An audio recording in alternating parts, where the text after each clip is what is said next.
What's up, Atlanta, Memphis? What's happening? It's Go.Cwatts. You tuning in to the Go.Cwatts radio with Highly Unique. I got my dog, my bro. I got Sy Ari Da Kid in the motherfucking building. For sure.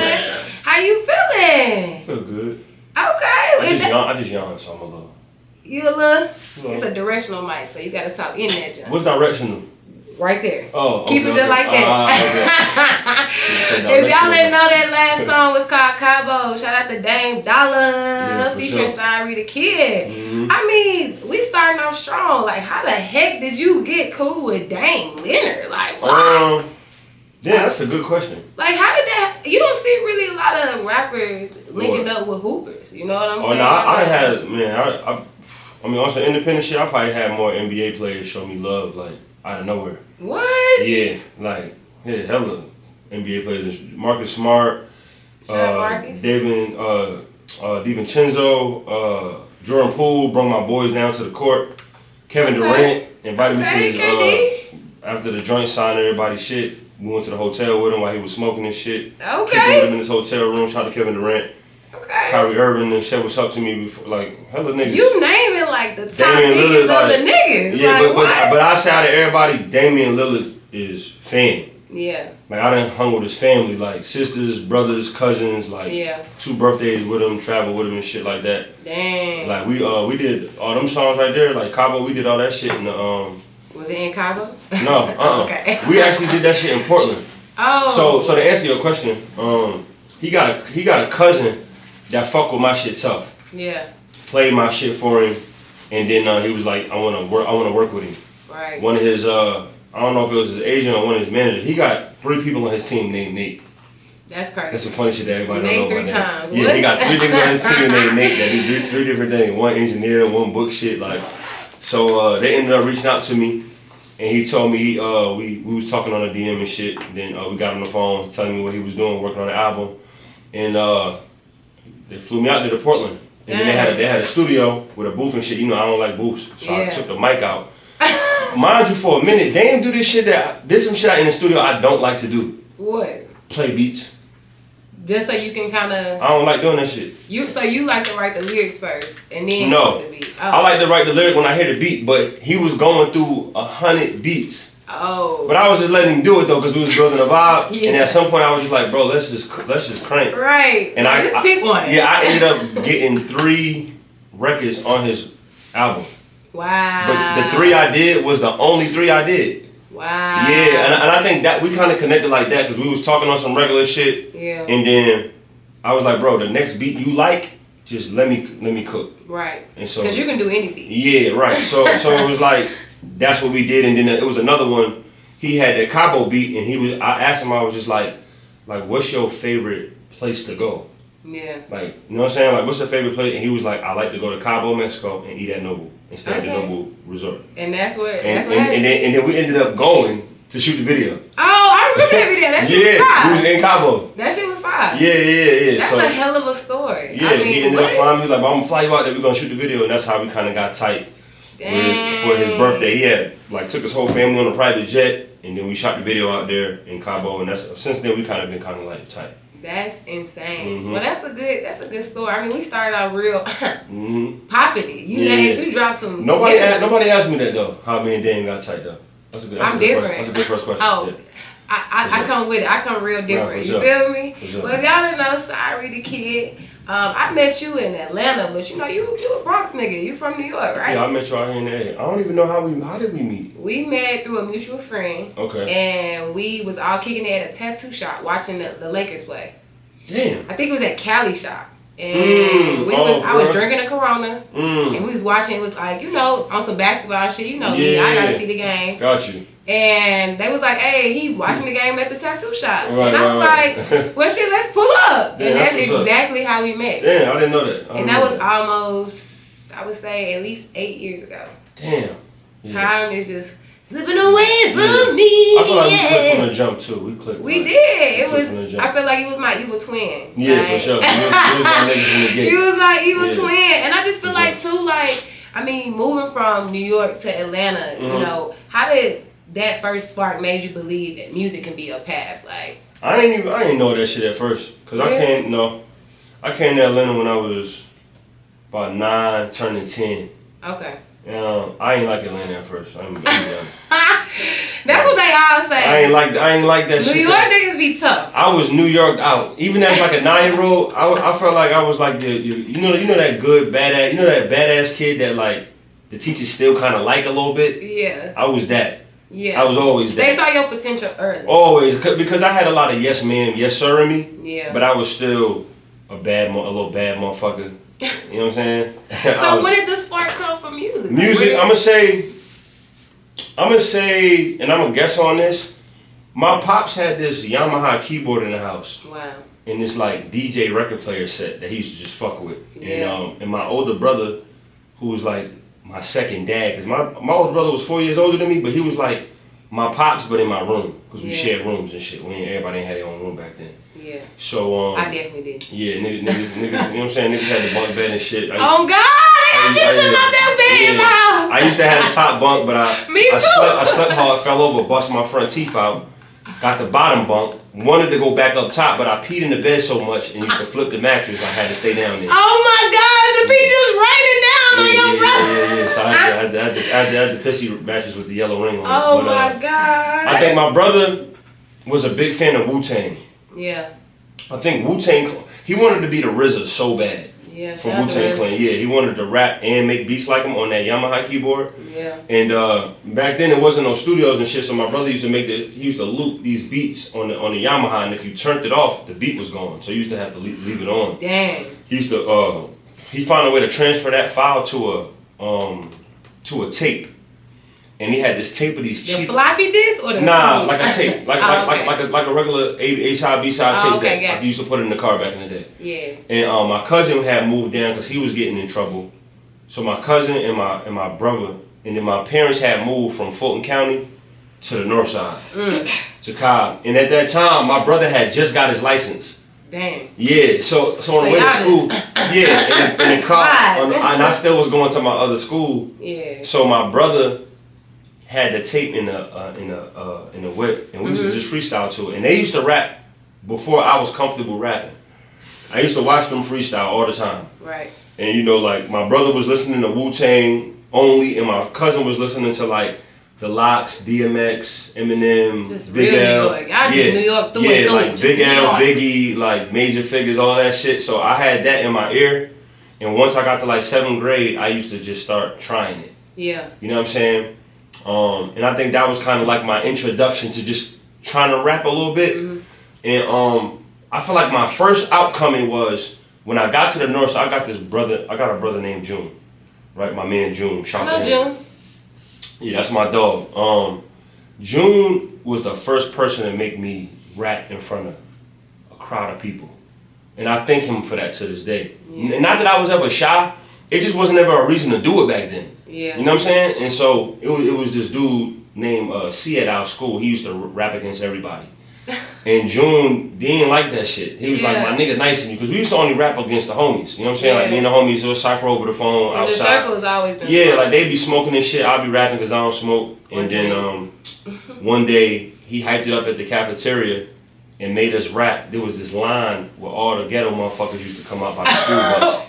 Why they gotta be ghetto motherfuckers? Because if you was a little bad in school, you came out by the breezeway. This is a big thing on the north side where there was like a 900 building connected to the breezeway. There was a big gang fight at Osborne about this. It was all over the news and everything. It was like Mexicans gang versus black gang in this breezeway. And to get to the buses, you got to walk through the breezeway.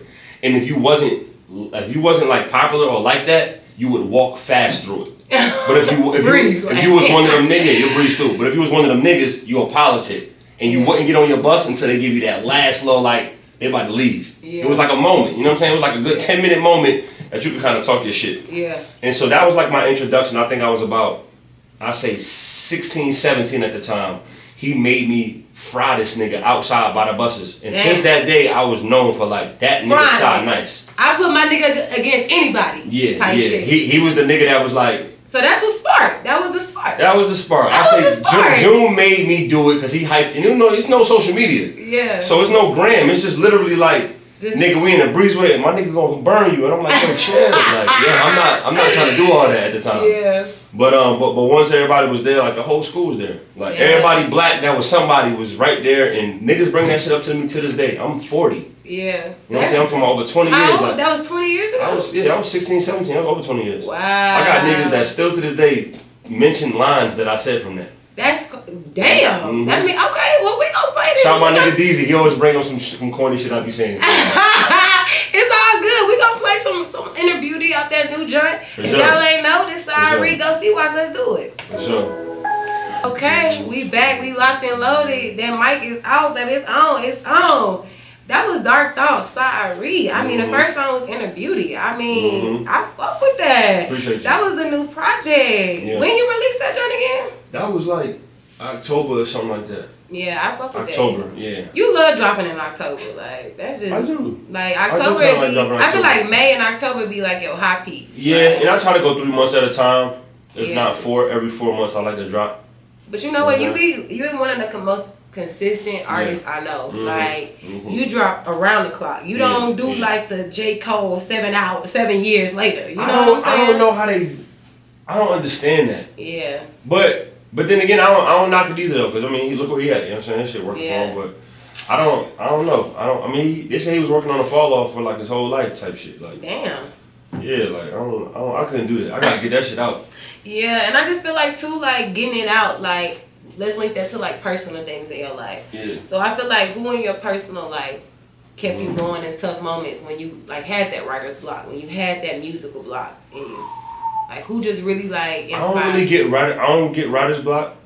Wow. I've never had writer's block. But I've had days where I'm in there and I'm like, damn, I feel like Neo in the Matrix. Like I could just and then I'm gonna be honest, like Inner Beauty. Yeah. I struggled with that song. Wow. Because I ain't like the beat. That shit too like it's like happy, but I like it though. But it's like when I did Inner Beauty, I had the verse. The verse was the hook. Yeah. What you hearing? Yeah. Like was the beginning of the song. Yeah. So I didn't know where I wanted to go. So like I put that hook to the side. I'm like, I'm gonna do this shit later. Really? I came back to that shit like weeks after. And I ended up throwing that on the album after. I've been had that song. It was supposed to go on that Inner Beauty was supposed to go on My Next Ex. What? And I was like, this shit don't fit the album. It's too like like all that little carnival shit. It's for women though. Like I just feel like one of your best songs. I mean, and energy wise, it had bounce to it, so I was like, it don't fit. Yeah. And then I moved it to Sorry Not Sorry, and I ended up adding a second verse to it. Oh, okay. So like songs like that, I'm not afraid, but I've learned that in time. I used to force songs in the studio. You know what I'm saying? Like when you in there and you cooking. I gotta get it out. Yeah, you gotta get it out. But now it's like I'll put that bitch to the side and like finish it later. You know what I'm saying? So it just all depends. Well, before we dive deep in, I always do this thing. Okay. And this is we say whatever we want on here. So you know, before I do this every time. I always give flowers. Oh, damn. Okay. Nice. I always give flowers. Okay. Men, women, it don't matter. Oh. You are an amazing person. I appreciate you. I try to do too girly. Like, you know, I know you fuck with the red. So I like this. That's what's up. I always give flowers to my guests because you deserve it. That's what's up. Whether I'm telling you in person, whether I'm commenting on your picture, whether I'm telling you right now to your face. You deserve it. You are one of the hardest working people I know. Appreciate you. I always respect you. I always, you know, I love you. You my dog, my bro. For sure. You didn't see me cry. You didn't see, and you always, I'm big cry. I'm a Cancer. You have been there for me in so many of the dark times. For sure. And you've seen so much growth in me, and I've seen so much growth in you. And you deserve your flowers because you are special. You are amazing. Right. And you're great. So, I appreciate you. I do that every show. I like that. Don't steal my shit. I like that. Don't steal my shit. How much? Like $16 an episode now? You gotta do some. Every episode, I put it to the side. Like you said, put it to the side. I slide that shit to the side because you worked it. You don't think you worked it? I do. Good. I appreciate that. Yeah. And I just feel like too, like a lot of times, like people don't realize how good of a person you are. Like you are such a good person. I appreciate that. Like solid ass nigga, just solid. And I love to give you your love. So thank you, Chelsea. Yeah, not just like Chelsea. It's Watts, nigga. The world don't need to know my government. It's okay. I appreciate that for sure. Yeah, it's real. You know, I'm a sweet pie, so I like to do stuff to come from the heart. So that's my heart. It's always gonna be love. Like we already showcase that we support each other. So it don't gotta be said, like that shit understood, like, you know what I mean? Always. Niggas show each other love, we done both show each other love. Yeah, let me move this because you just rattling, pissing me off. It's okay. It's okay, so we gonna jump back into some real shit. Feel me? I feel like when you look back, like what was the moment that you realized that you wasn't just another mixtape rapper? My questions are amazing, by the way. I mean, I'm gonna keep it a buck. I don't really do categories like that. I never did that. Okay. Whether like, I don't even know what moment where like mixtapes, because I was in the mixtape era. Yeah. I came from selling CDs to packaging up CDs with the jewel cases. Then when they had the plastic sleeves, then I moved all the way to the internet. Yeah. When the internet took over, like livemixtapes.com, DatPiff. Before my mixtapes and WorldStar was doing anything, it was live mixtapes and DatPiff. Right. You had to be on them two sites. Then you had Spinrilla a little bit too. Shout to them. Man, what? I was on Spinrilla so heavy. But I came from that era of live mixtapes, like the peak of it. Right. Trapaholics, like DJ 5150, like them niggas was running shit. You know what I'm saying? And that's when like you'll have a million views on your mixtape and you wouldn't get $1 from it. It wasn't streams yet. Yeah. So I came from that then after that you started calling your mixtapes albums. Right. Because it was all original shit anyway. Exactly. You know what I'm saying? But like I said, I never really went into the category of things because I started battling on radio and in the street. Then I started battling at battle events. Then I started to do. Niggas don't even realize I only started doing full song format because I wrote faster than everybody. Because back in the day, studios wasn't that accessible. Yeah. Like you had a studio session. You exclusive. All your partners was in there. Yeah. I'm talking about the annoying niggas that don't even rap. Telling you, no, for real. Like I might be in the lab in June rapping in my ear while I'm trying to write. Yeah. And then now it's like another nigga like, oh, I got a verse. I'm like, man, go ahead, bro. Cause now if you tell him no, now he think you hating. Right. So now we got now we got 12 niggas on one song. Right. And so I used to finish my verse so fast. I was like, well, I got a hook, and I started doing choruses. That's how I started. And then the melody shit comes from like I'm just a big fan of like Sade and like Erykah Badu. Mind you, I wasn't doing melody when I first started. Damn. Right around 18, 19, I started to try it, but I was bad at it though. Mind you, and shout out to your government name. I was talking to this chick named Chelsea that was like kind of popular on the north side. Okay. Her street name was 411 Thug. Yeah. 411 Thug. Yeah, she was small, real tiny. Shout out to her. Yeah, but I never forget. She told me when I first started singing and doing melodies, she literally told me one day and was like, "I don't like when you do that." She told me that to my face. I take my comment back. She did. Shout out to her. But that was me jumping out of just being a mixtape nigga. I was trying to do things because I always had bitches. Yeah. You know what I'm saying? Excuse women. I always had one. Even back then, like even before social media, like I always was around girls. The first thing I did when I went outside watch was I had a promo team called the Sunshine Angels.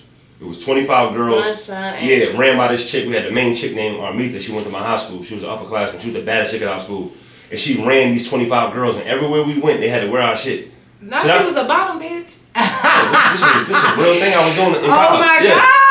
Yeah, so I always was trying to do songs for girls. And this girl told me to my face that I was bad at that. And mind you, at the time, I was bad at it. Yeah, you but I needed, but that's my point though. It's like, I was able to take that, and mind you, at the time, it really fucked me up because she was always in the studio with me. Yeah. So now I'm like, I don't really want to create around Shorty. Because I'm trying shit with my voice that don't sound good. I'm trying harmonies. I'm not really good at it. And she got the scrunch face. Yeah, and I was even wondering, like, how long did you feel like that? Because I've been singing on hooks. You know what I'm saying? The whole time, apparently. Yeah, so, but that was big for me. Yeah. And it transfers into everything that I do today. Like, even like, I just got paid to do a 1v1 in basketball the other day. But I had people telling me when I first started hooping, because I hooped after school, bro, you shouldn't hoop. You shouldn't play basketball. But, like, niggas paid me $1,000 to play basketball. 1v1 at an event. Like, mind you, niggas telling me I can't play basketball at a time. So, and I say that to say, to get out of the mixtape era was people telling me I can't do it. Yeah, it was like fuel to the fire. Yeah, it was or people telling me, stay like this, we like this. Like when you outside rapping the way I was rapping, that's the streets. Yeah. The streets don't want to hear you. Change it up. Yeah. They don't want to hear all that shit. Yeah. They're like, nigga, what the fuck is that? They want to hear. Yeah. Right, they want to hear that. Rah rah. that ignorant shit. But once I started seeing that, like, then the girls is the one at the front singing word for word. And you know what I'm saying? Like, yeah, and you start learning that as you go. Like, when you start doing shows, you like, damn, all the big girls in the front. You know what I'm saying? All the ratchet bitches in the front row, like all the pretty girls in the back trying to be cute, but they still supporting too, but they not loud with it. Yeah, that's just moving the show. That's why you always notice every album I got a ghetto song. Yeah. Because I got a keen love for ratchet ass bitches.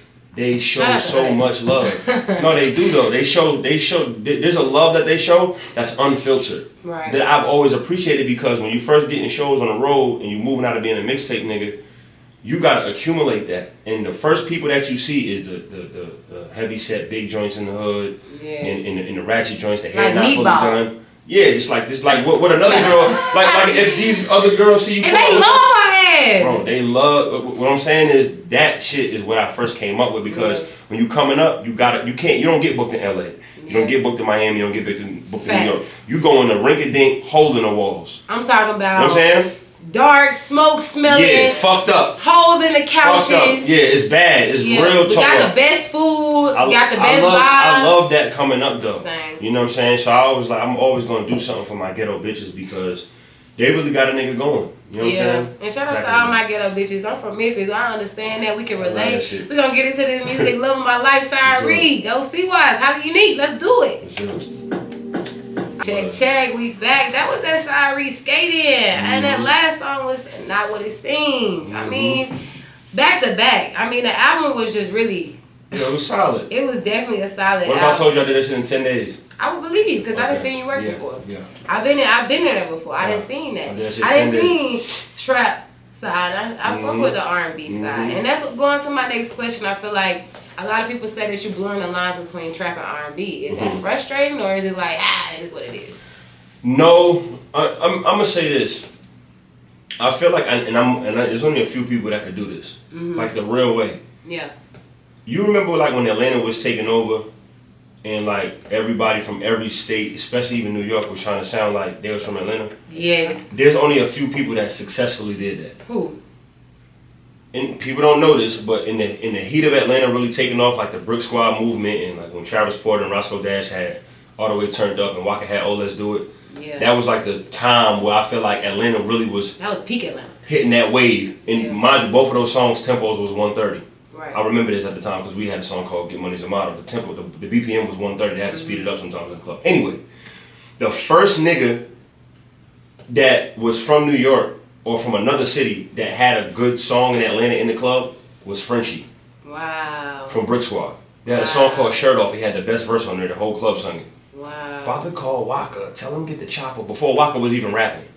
They made, Waka got lit because Gucci and them niggas was naming him as a shooter. Yeah, as a goon. He wasn't rapping yet. They was. Frenchie was from Queens. Free Frenchie, by the way. He locked up right now. He inspired me a lot because at the time, only people you saw coming to the South, it was French Montana.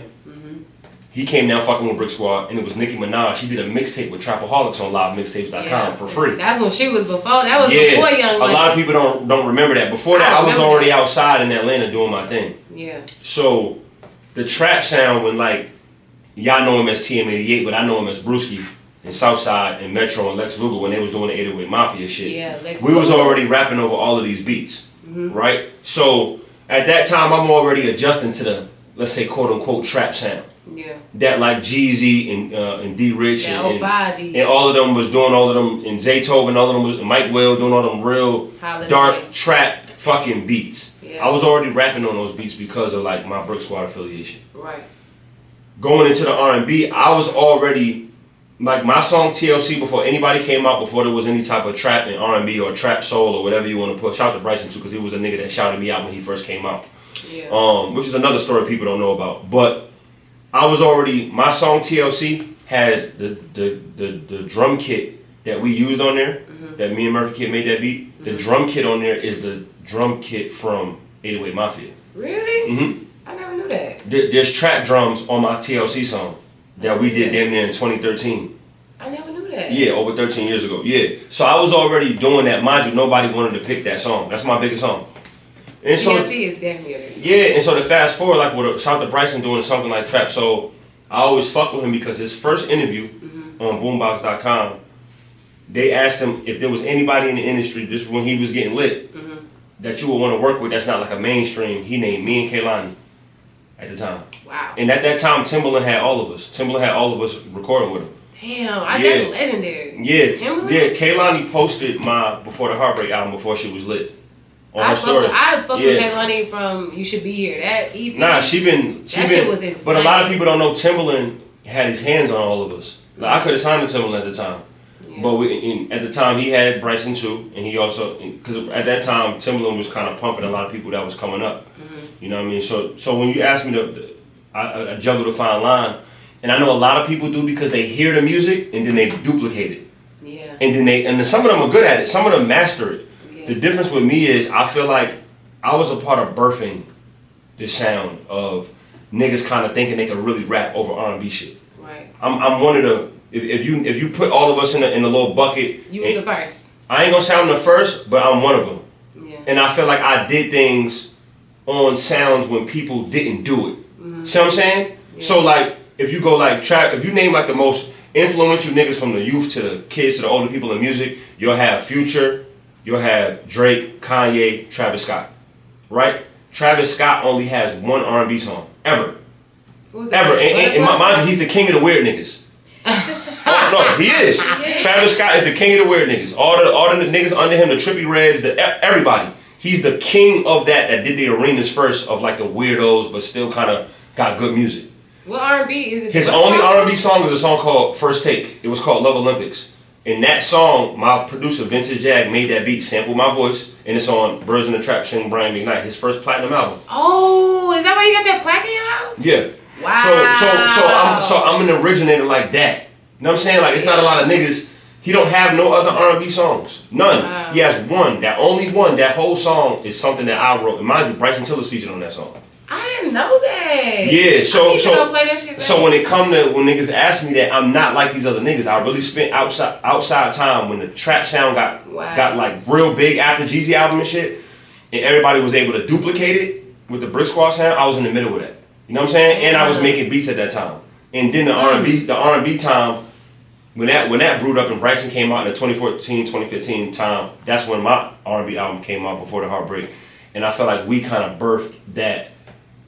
And like I said, it's not a lot of us that me, Bryson Tiller, Party Next Door. I'm gonna probably say Tory Lanez, even though I feel like he came after him and everybody else's. Then you got your Drake, and then you got maybe like a. Drake was way before Tory Lanez though. That's my point. Yeah. You know what I'm saying? But I feel like Drake had his own little sound before. They had the weird little sound. It wasn't the type of beats that I feel like me and Bryson was using. Yeah. With my producer Vintage Jag, they was doing a certain sound. Yeah. And I feel like once Travis heard it, he knew. He knew that song was it. And I posted the video of me and him in the studio. He picked that song in 5 seconds. I had never seen nothing like that. What? Yeah. 5 seconds? He was skipping my songs in 5 seconds. It was pissing me off. I didn't like that shit at first. Pissing you? I was pissed. Yeah, because I had 1,000 songs. You can't even listen to the song in 5 seconds. What do you hear in 5 seconds? That's the thing. Yes, you can. And I didn't know that at the time. You can't. I'm 5 seconds? I'm trying to tell you.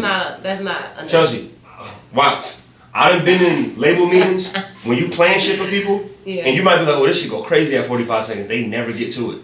But I don't like that though. You need to get a song a chance to build. I don't think it should be 45, but the first at least 20. You right. Like, damn, 5? There's something in it. I can't even sneeze in 5 seconds. I'm glad you're saying that because I think all creators, that's a fact. I think all creators struggle with that.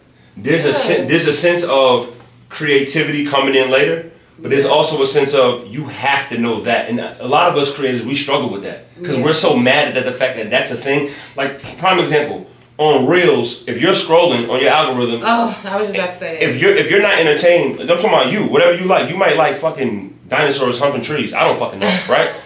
If you on there and you don't see the hump happen immediately, you don't want to see the dinosaur walk through the grass. Yeah. You want to see that nigga hit that tree. That's just this new era. No, it's not. Like that's what I'm telling you, Watts. It's not new.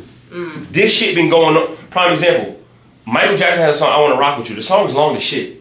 But that's when songs used to be 6 minutes long. But what you're not understanding is, you know how you know that song come on? You know that shit in the first 1 second. Yeah. In the first 1 second of that song, when Thriller comes on, you know it. If you don't have that in your creativity, you're gonna get skipped. And I needed to see that from Travis, because I didn't get it at first. When I saw A&Rs and label heads do it, I was like, you bitch ass nigga, you don't create. I'm mad at them. But when Travis did it, I was literally sitting there. I sat there with my feet up like, there's something wrong with this song for him to do that. Because when I'm talking about, I play the song like skip, and I was like, what the fuck? The beat didn't even drop. No, he don't care, cause something in it was missing. But when that Love Olympus came on, and he heard that, you know you a queen, cause it was cause I sampled my voice, and he liked the sample. You know what I'm saying? And so, but this is not fair. I'm sorry. This is not fair to me. Watts, what I want you to do is, I want you to read that line though, cause if you can understand what I'm describing, you can. I get it though. So I'm saying, I hate it just like you, cause I'm like, yo, wait till you get to 4 minutes and 39 seconds. Cause like that's why people don't even make bridges no more. The people don't even do that, cause niggas don't even attention span don't even last to the bridge. I think you gotta create your bridge, and then you gotta go back to the song and go, let's make sure that when this shit comes on, there's something that maybe we could take off that we don't particularly need. You know what I'm saying? And that's it like, pisses me off. Like, you know how you could dress and you could overmatch? Yeah. Like, it's the same thing. It's like, there's something in here where I could do some offset where it's like, that's what makes it pop. Yeah. You know what I'm saying? Like I had a yellow jacket on the other day. Back in the day, I would have had yellow kicks. I would have had, but H, my brother taught me, like, bro, if you got yellow on anywhere, that's all you need. Nothing else needs to be yellow. I didn't know that. He helped me too. You know what I'm saying? Like, I didn't know that something. I'm like, bro, I gotta have yellow on my laces somewhere. I'm like, nah, nigga, this is the pop. Yeah. Everything around it could be white, black. You could throw something else. I didn't understand that. Yeah. That simplicity of that first hit. And it goes with everything with creativity. Yeah. And a nigga like me, like, nah, I want to match here. I want them to see the coordination, the coordinate. And it's just too much. Now you looking tacky. Yeah, now I'm getting skipped. Now they look at me like I can't dress. When you say that, it's a different perspective. But I still think you should at least give a chance. 3 seconds, come on. Yeah. At least 10. Nah, I done seen every genius does that shit. Timbaland, I done seen Timbaland do it. I done been at Kanye's writing camp. I done been at Chris Brown's writing camp. I done been at. It's the first. I done been in the room with Travis Scott, bro. Let niggas skip 30 songs. So message to the people is make that shit hit. Create how you create. Yeah. But take a minute to go back and if there's something on that you feel like don't need to be there, and we could get right to it. Get right to it. This new algorithm. Everybody thinks shit is new. Yeah. And I need us to stop sounding old. Yeah. Because the phones is fucking. It's not that, bro. Before phones, it was television and newspaper. It was propaganda. Right. So, but before this, they would navigate what we think and see through newspaper. Yeah. Then it went to television, and the families would meet after dinner, and they all sitting there and they watch this one show, and that one show directs whatever we think and believe in. Yeah. You know what I'm saying? And this shit been going on. This shit's never been different, bro. Like and even back then they had commercials. Commercials had to get right to a point. Commercials weren't long. You're right. Yeah, commercials 30 were real. 30 seconds is money. Commercials were real. 30 seconds is $1 million. You know. Even on Super Bowl, there's been 15-second commercials. You gotta grab my attention in 5 seconds. I'm going to get this popcorn real quick. Yeah. From the kitchen. You know what I'm saying? Damn. So, I ain't gonna lie, you just put me on. Yeah. So just understand everything that you're seeing is quick. Cause I was talking to Amber, shout out to my girl Amber. We was talking about that, how a girl got chewed out. She was like reviewing acting.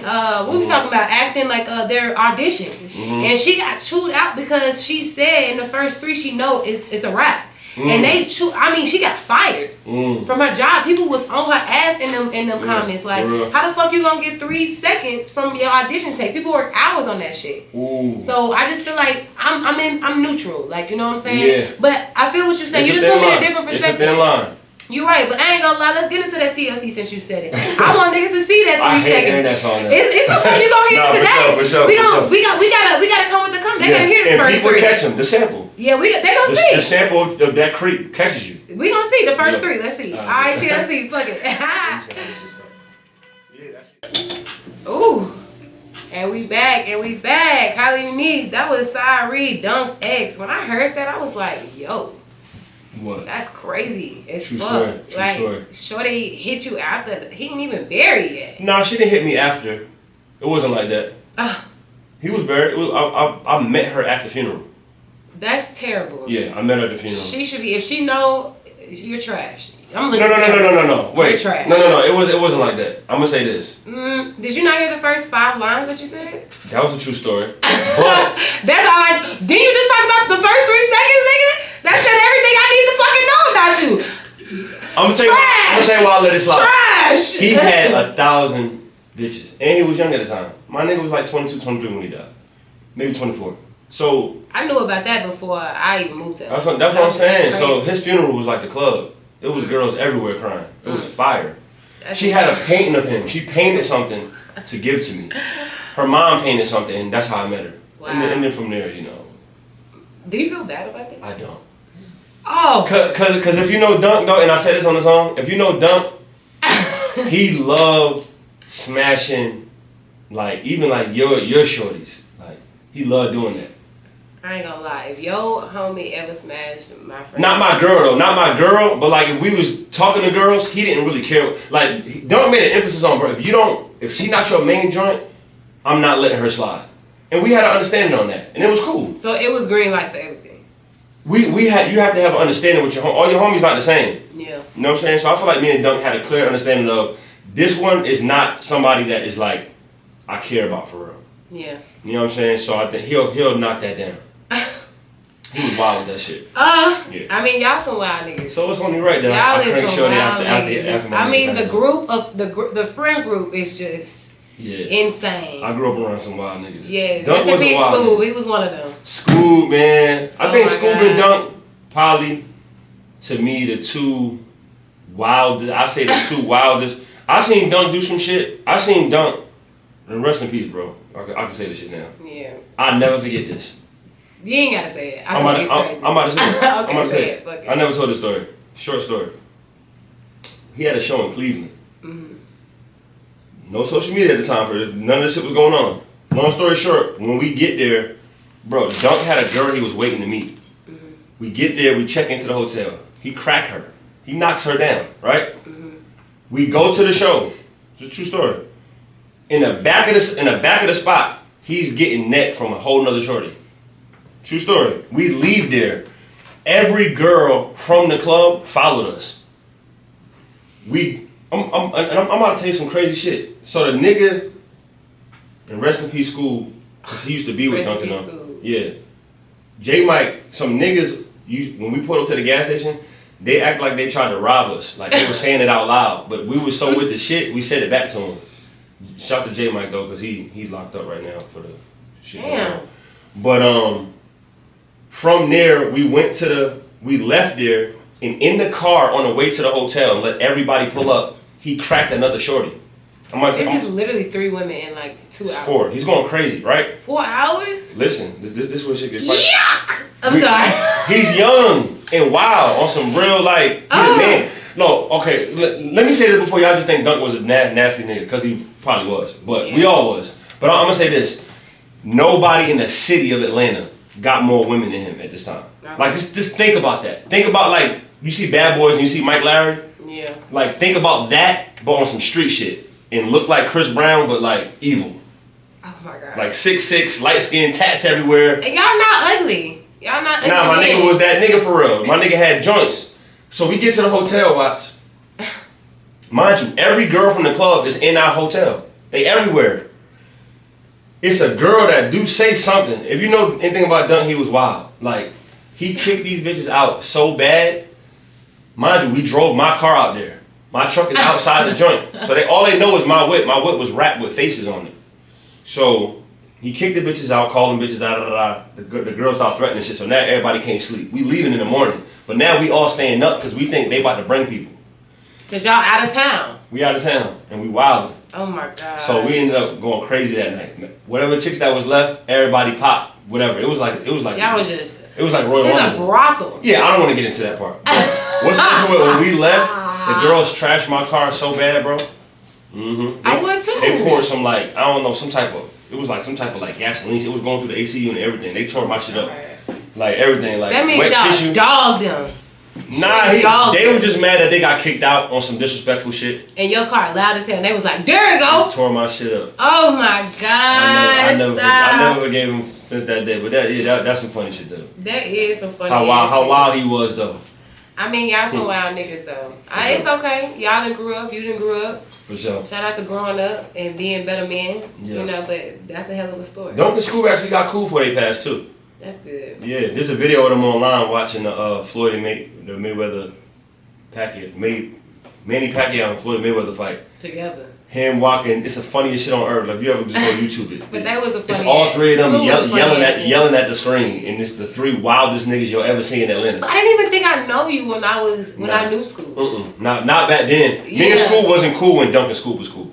Yeah. I didn't know nobody on Duck T. I didn't know you when we was having our love. Y'all, I ain't know them back then. Yep. When I say everything is a true story about this, what you're saying, it's valid. Yeah.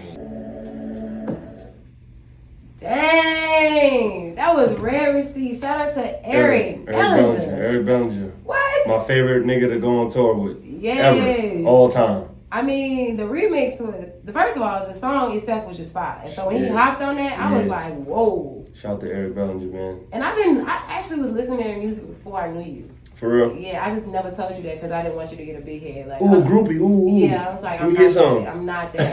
Because we have been strictly friends for an our time. I hate that. That's gotta be groupie though. I hate when girls do that.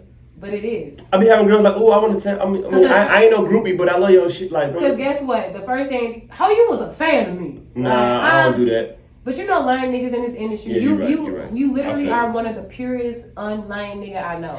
Because 98% of these niggas in the industry are lame as fuck. I feel you on that. So I just feel like that's exactly how they would sun you. They would make you a fan. How you was a fan of me. Yeah, I agree. But I was a fan before I became your friend. I just never told you that. I appreciate that. Thank you. Like, yeah, I was a fan. So I think it was on TLC, that album. Oh, it was like a yellow background. Before the Heartbreak. And you had the glasses off. That was on Pandora. Niggas oh wait, no, Pandora. the yellow background. Oh no, Red Receipts was on that too though. No, you're right. That was on Too Soon. Too Soon, I was on the front cover with Man. First heard you. That was that Cash Money album. It was a big yellow, and it was fire. Yeah, that was that Cash Money project. And it was amazing. And I was like, damn. So when I met you in person, I'm like, damn, you a cool person and you make good music. That's rare. Mm-hmm. That's rare. And let's go back. Let's go back to the music. Mm-hmm. I feel like, is there any song or project that really surprised you or shifted you how you see yourself as an artist? Surprise? Damn, that's me. Like, I did that. Not musically, but like, I think financially I was like, oh. because streaming hit at a time where I prepared before a lot of people prepared. Yeah. And catalog wasn't a word at the time when streaming first hit. You didn't know yet. And that was one of the things I was able to facilitate. Learning catalog. Like that was even something like, I don't know if he remember this, but Kent was going through some real wild shit at the time. And he assumed that he didn't have control of his catalog like he did. Yeah. There was a company called Sound Exchange. Sound Exchange. Yeah, where you get a separate check and you can go to a company called Sound Royalties and they'll front you the check for something that you're going to get paid out in like 5 years or something like that. Yeah. And I was bringing people to show that, if you don't control your streams, you control your publishing your masters from certain songs. Right. Anyway, when I did, I'll never forget this, Watts. I did After the Heartbreak. Mm-hmm. And streaming was like really taking off at the time. And I did that independent even though I was just trying to get out of my deal with Cash Money, just right before they froze my music. Damn. And I had the hype from before the Heartbreak. So I'm like, I'm doing After the Heartbreak. I'm about to crank this motherfucking shit. And I'll never forget, I put that album out, and royalties hit like after the second month. Yeah. So like if you drop in January, you'll see it in March. Yeah. I had put that project out. And I was already making decent money with music. I was getting shows here and there, making a couple thousand a month, and then the rest I was just hustling and doing other shit. Yeah. But After the Heartbreak, when my first royalty hit, and that shit had said like $27,000. Oh. For my first month. Oh. And at that time, I had so many female fans from before the Heartbreak and the shit with Bryson and everything. Yeah. And my first check was $27,000. That was just from streaming. Not from my publishing, not from my royalties, not from Sound Exchange, nothing. Wow. From that. So I knew from that month, I'm like, oh, this shit gonna keep. From that's when my streaming really, really hit. Yeah. And that was the first time I was like, oh, all I gotta do is sing to the girls. And I could really, really like pay bills for real and like, you know what I'm saying? Yeah. I started wilding with like at that time I started getting everything from my family.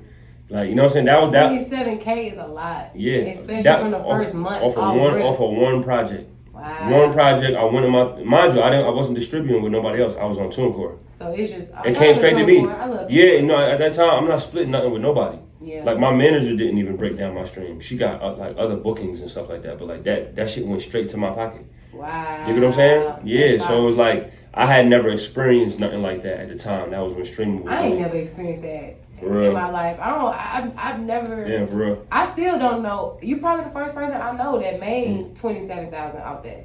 Damn, for real. Yeah, like to be honest, like I know a lot of artists. Man. I don't know no one that ever said that. I mean, that's a flex. That's a huge flex. I really don't. I can be honest. I had made money before, but like I'm saying, straight off the music. 27K? Yeah, like independent without it being fronted as like a deal or something. I had never seen that. Cause usually when you get a chunk of money like that, it's like I gotta pay it back. Yeah. You know what I'm saying? Like when I got my Cash Money deal, I had to pay that $300,000 back. You did. So even though you get that and you see it, it's like, damn, I gotta get this. It's really like.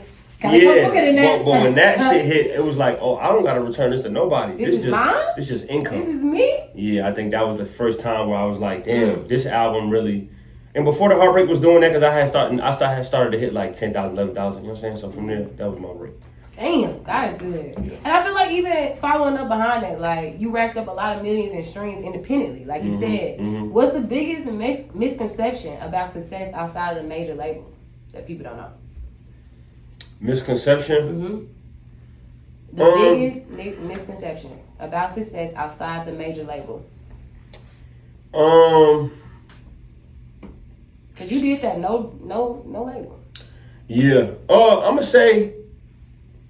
Damn, that's a really good question. I know. I'm really good. I'm getting. I think a misconception is, it's like, how often you gotta keep doing. It's like a.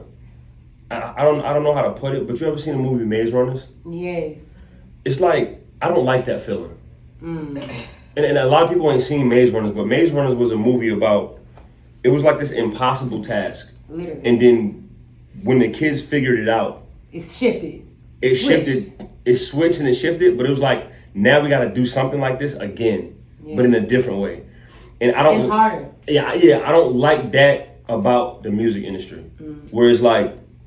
I just want to create and throw it out sometimes. But it's like every time I throw it out, now my manager's hitting me like, we need a photo shoot. We need a new wardrobe.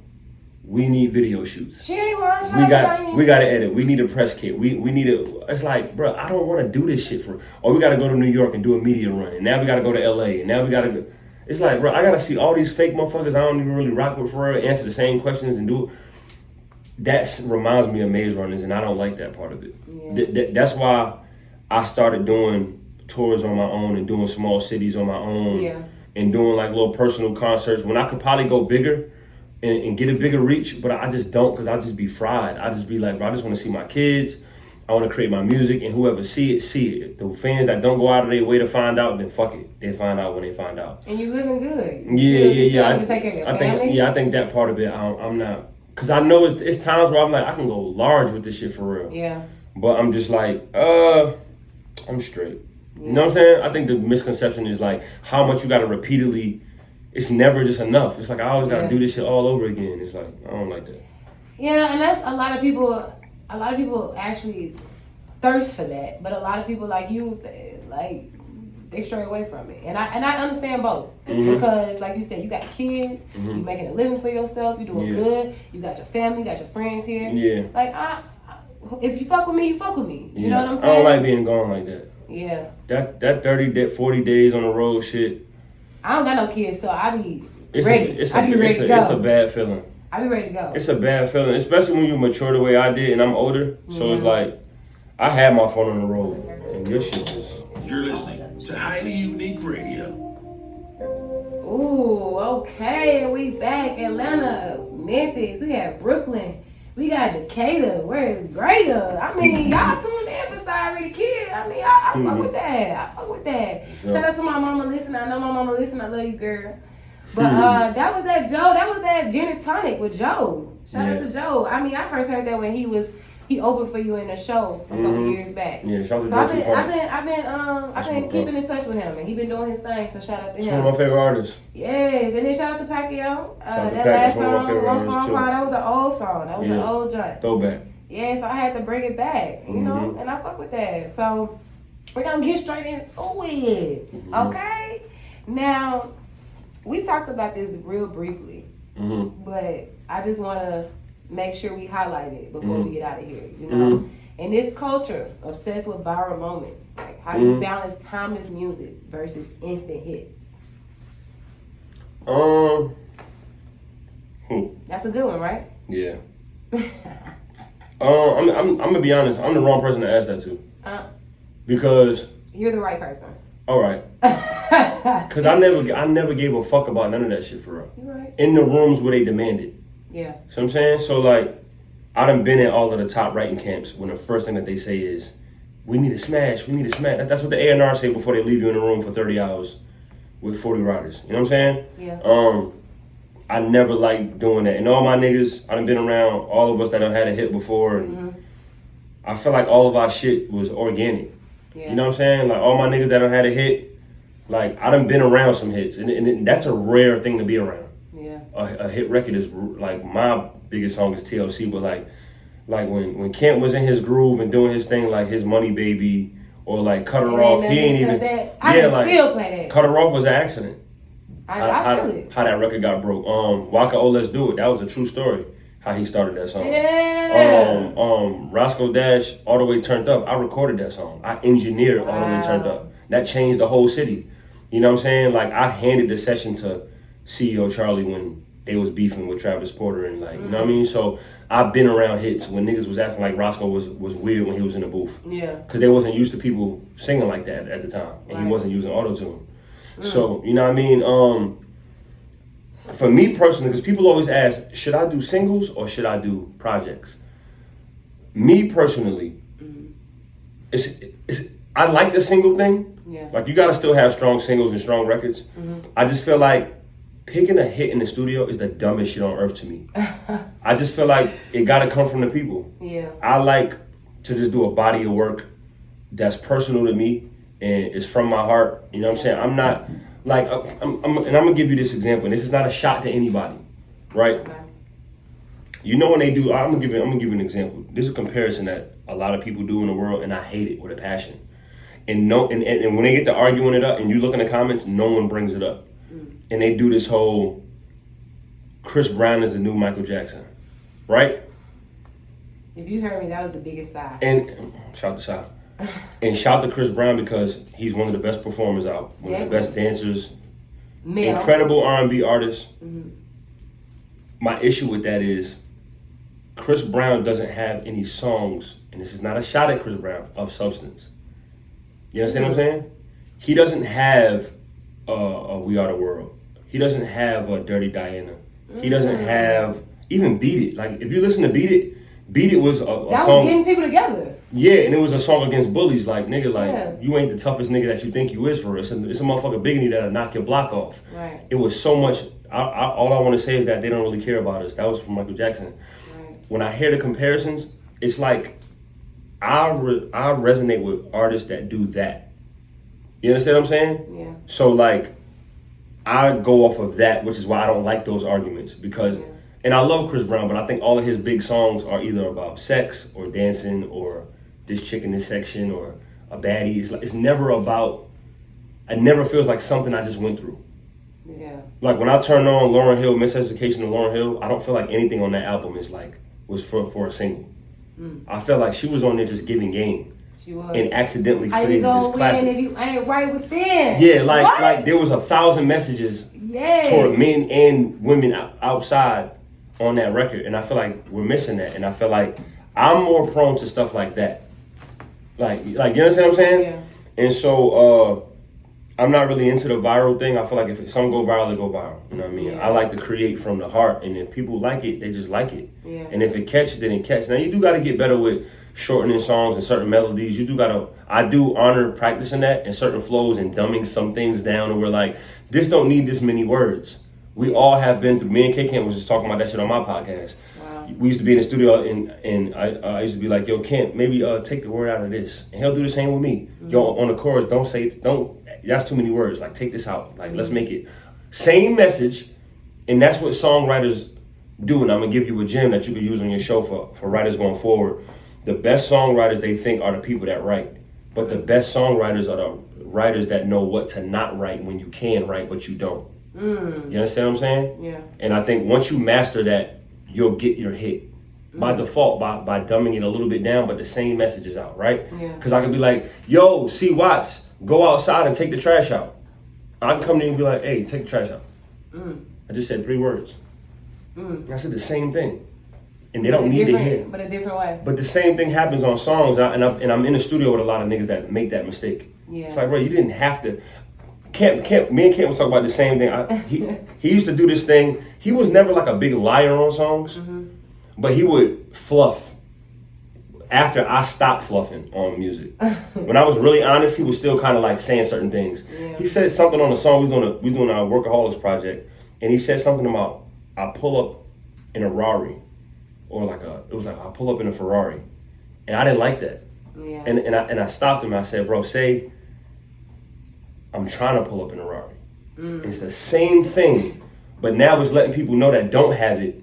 I want that car. Now the kids on the block that's like, oh, that's my car. I want the Ferrari. Now the kids that want it, because that's more people want a Ferrari than have a Ferrari. Right. Let's not exclude them. That's songwriting.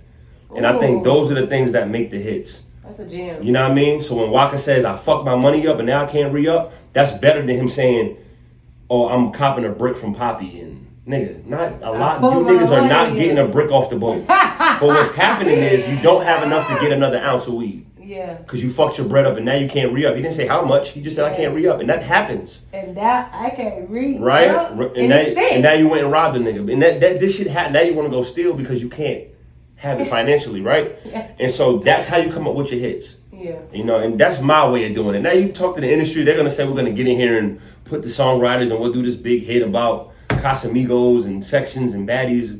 I'm not with that type of music. I mean, some of that shit is catchy, but whatever. Go ahead. I like people who have substance. And I feel like when you look back to it, the real songs are the substance songs. Right. Those are the songs that really, the classic albums like Usher's, like Bryson's Trap Soul about his ex is for a reason. And once again, no shade to Chris Brown or anybody else. He don't have the Confessions. I don't care how many good albums he has. He doesn't have that. And I feel like he still to this day can do that. You don't think Residuals? No. That was a... No. That was, No. I love that song. I love Chris Brown. I love Chris Brown too. I love Trey Songz. I love a lot of these. A lot of people don't have these albums. These are once in a lifetime albums. You're right. Miseducation, Lauryn Hill. There isn't another one. Yeah. Where someone rapping and singing at an all-time high level. There isn't another album. She broke barriers for sure. That's it. That's it. Breaking barriers. What I'm saying is just artists that don't cross that, but the real big projects are the ones where it's that unfiltered. Yeah. You know what I'm saying? So I'm gonna leave you with that. I fuck with that. I fuck with that. Now before we get out of here, I always like to do this little game. This or that. This or that. This or that. This or that. I know my light went out, but it's all good. As long as the light is on the dark skin person. See, look. Oh, I just cringed. Oh my god. Anyway, so this or that. I want you to think. Don't think. I'm talking about straight off the dome. Okay. It needs to be straight instant. Okay. Lena, if you want to use your phone light, that's cool too. No, use the light over here. Okay. So basically, studio all night or early morning session. Studio all night. Okay. Yeah, fuck that. Freestyle off the dome or written verse. No thinking. I'm gonna say written verse, but my written is different. Yeah. I don't write down. Okay. But it looks like it's off the dome, but it's not. I like to premeditate right in my head. Okay. So I don't want to get that. Off the dome is like off the rip. You just rap it. Yeah, it's freestyle. Yeah, I like to premeditate right in my head. I don't like to write shit down. Okay, Lil Wayne. I prefer that. All right. Trap energy or smooth R&B? Smooth R&B. Same. For sure. 100%. For sure. I'm an R&B girl. Yeah, fuck that Anita, trap. Sade. Yeah, fuck that trap. I really can't listen to trap. I fuck with trap. I love trap. I ain't saying that. I'm a trap baby. Yeah, Hood baby, straight from Memphis. Yeah, I fuck with trap. But when I play all day, R&B. Just R&B. Old school R&B for me though. Yeah, no, it's old school R&B for me. Okay. Like I'm talking about Frankie Beverly Mays. Okay. I'm talking about Anita, Sade. Yeah, I'm there with it. Yeah, Shaka, Whitney. R&B for sure. That's me. Yeah. All right. Indie grid or major label machine? Huh? Indie Grid. Indie Grid? Yeah. Okay. I'm sorry. Do I need to be? The fuck is Grid? Whatever. I mean, independent or maybe independent. Yeah. Independent. What are we doing? I'm just asking. It's a part of the Seriously? game. It's part of the game. Oh yeah, independent. Okay. Grammy recognition or platinum plaques? Grammy recognition. TikTok moments or slow burn classics? What was the second one? Slow burn classics, like What's that? classic, like classics. Classic. Damn, nigga, do I gotta? Yeah, you do. The phrases are a little. It's just trying to be Slow burn clear. classic. All right, yeah. Okay. Classics. Performing for 50,000 fans or 200-person room? I mean, I'm gonna say 50,000 fans, but I like a small room though. Yeah, Smith Obar, you be going crazy. Yeah, I like that. That you pack. love the intimacy. Yeah, that little intimate, small shit. Yeah. But you talking about, I mean, paying more at 50,000. Yeah, right? Financially, but vibe-wise, small room. I'm talking about vibe-wise. Yeah, give me 250 people in a small room. What? Yeah, it's a move. I ain't gonna lie, I've done both. I've been on those stages with 30,000 and fuck that. Hearing everybody scream. That should be lit too. Yeah. Ah! Yeah, that should be lit. But I've only done that as an opener, and yeah, I haven't done that as like a mainstream artist. Just being there. Yeah. It's just. Nah, for sure. It's insane. But I love small room. Me now. too. And don't nothing beat that. Yeah, I just feel like the intimacy just shows like the connection with the person. Because I know I can touch everybody.